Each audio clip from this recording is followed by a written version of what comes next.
Okay, friends, so here's another look into the course. And again, it is 12 modules.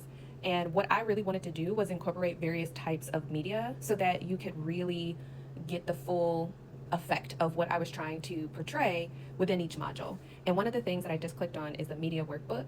And I'm really excited about this because I'm giving you even more examples of what it looks like to see this in practice. And I have liberation playlists in here. And what's also important to me and why I created these liberation playlists is that you have to move your body when you are processing this type of information. Somatically, you have to move. If you have heard anything about trauma being stored in the hips and various body parts, and even if you get an injury, sometimes you also have phantom pain. So for me, I have learned that I have to move my body when I am doing this deep work. So with those playlists, they are similar but also slightly different, and I will be adding to them all the time. And it was also important to me to put them on various platforms so that whatever tickles your fancy, you have the ability to go and look that up if you are a part of the course. That is another thing that I want to be able to incorporate. And as I was mentioning, I am trying to give you different examples so that you can see what social determinants of health look like. Did I put the movie Princess and the Frog in there to talk about social determinants of health? I sure did. Yeah, I want you to watch the whole thing because what's important in that movie is you see in the scene when Tiana's mom is taking her from, I forgot the girl's name. But anyway, when they're leaving from making the dress and you can see the transition from the wealthy area into the quote unquote neighborhood or poor areas, that's an example of structural determinants of health. I also put in the documentary of Hurricane Katrina, Race Against Time, that is an example over and over and over and over and over again showing you about social determinants of health, structural racism, trauma, what happens when you have a disability, and how you can very much so be discarded. And it really drives home the point that I have been saying in a few of my videos is we are all one paycheck, one accident, one natural disaster, one unexpected bill away from being unhoused. And I think we really need to be able to see these things and have tangible examples so that when we are having these conversations, we can draw from these examples and we can draw from papers. And speaking of papers, the other reason why I purposely kept in the research articles, I tried to find as many open sources as I possibly could, and I downloaded those and put them in each module so you don't have to search for them. But people often say, and I see this on LinkedIn all the time, of people in the healthcare space of we need more research to determine blah blah blah blah blah. We have seen that with autism, we have seen that with vaccines, we have seen that current state. And we don't need no more research. We don't need no more research. Okay? We need action. Action.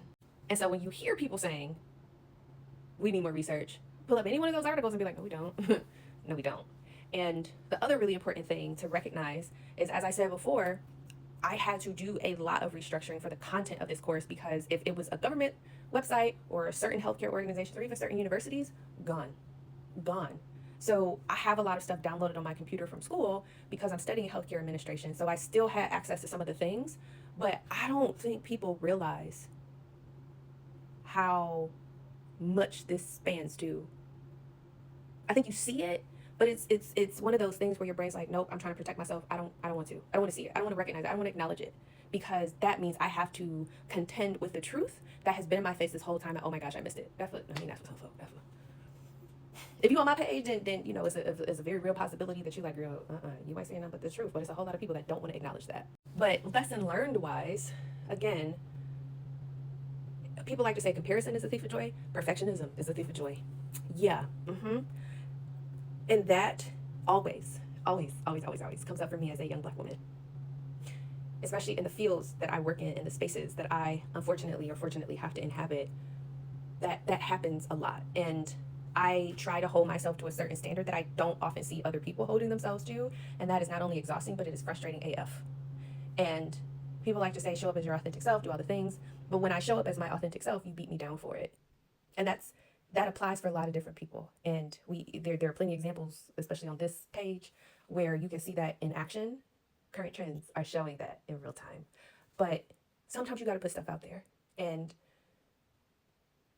one of the things that I was most proud of myself for is being able to take a break and ask myself, do I really want this anymore? Am I really passionate about this? Does this really make sense for me to do? And then this administration happened, and I realized how much information is not out there. And even if people really want to look it up, where do you even start? And I always tell people, start with your library. The New York Public Library has a phenomenal website where it's chronicling Black history specifically, and the African American Museum of History and Art in DC, download those resources. And I'm not going to be that person to ever do rage bait content, I will always be educational, always. But I recognize the underbelly of what this country has done to my ancestors. And now that my eyes have been opened, they will never shut again, related to understanding this topic and recognizing just how much racism, capitalism, imperialism, white supremacy, and all the things are so deeply ingrained into our society. And if you think about, is there any example of if you've ever like soiled a carpet, or if there are termites in your foundation of your house, you have to undo and dig up all of that. And that is what this process has been. And I have also been looking up my ancestry and recognizing that I come from medicine men and women and people who used to catch the babies and cardiologists and doctors and writers. And I owe it to myself to honor them by investing in my education, in my learning, and spreading and sharing that information and knowledge. So from a course perspective, I am also about to do the another course where I bring the videos from here and create a workbook. So I will be doing that next, because I recognize that not everyone has the same access to funds. But that is me trying to reach as many people as possible. And then even from a free perspective, all of these videos are linked on my YouTube.